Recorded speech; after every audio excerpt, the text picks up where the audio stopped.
পুজো প্রায় চলেই এসেছে, তবে এবার পুজোর শপিং সেভাবে কিছুই করা হয়নি।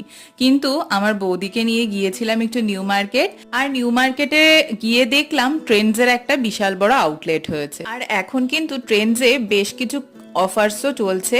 তো দেখে আমি ভাবলাম একটু ভিতরে গিয়ে দেখা যাক যে কেমন কালেকশনগুলো এসছে। তো খুব সুন্দর সুন্দর কুর্তি এসছে, অনেক রকম অফারে ছিল, 3000 টাকার কেনাকাটা করলে 500 টাকা অফ, এরকম নানান রকম অফার কিন্তু ছিল।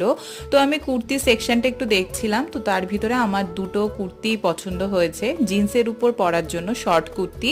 এছাড়াও ওয়েস্টার্ন অনেক রকম টপও কিন্তু ওখানে ছিল, তোমরা গিয়ে অবশ্যই চেক আউট করতে পারো। তো আমি ট্রায়াল রুমে গিয়ে এই দুটো জিনিস একটু ট্রায়াল দিচ্ছিলাম। আমার এই জিন্সের উপর শর্ট কুর্তিগুলো পরতে খুব ভালো লাগে, আর একটা শার্টও ট্রাই করছিলাম। তো এই দুটো কিনেই আমি সেদিনকে আরো টুকটাক কিছু কিনেছি, সেগুলো আমি তোমাদের সাথে শেয়ার করব। তার জন্য অবশ্যই চ্যানেলটিকে সাবস্ক্রাইব করো। টাটা।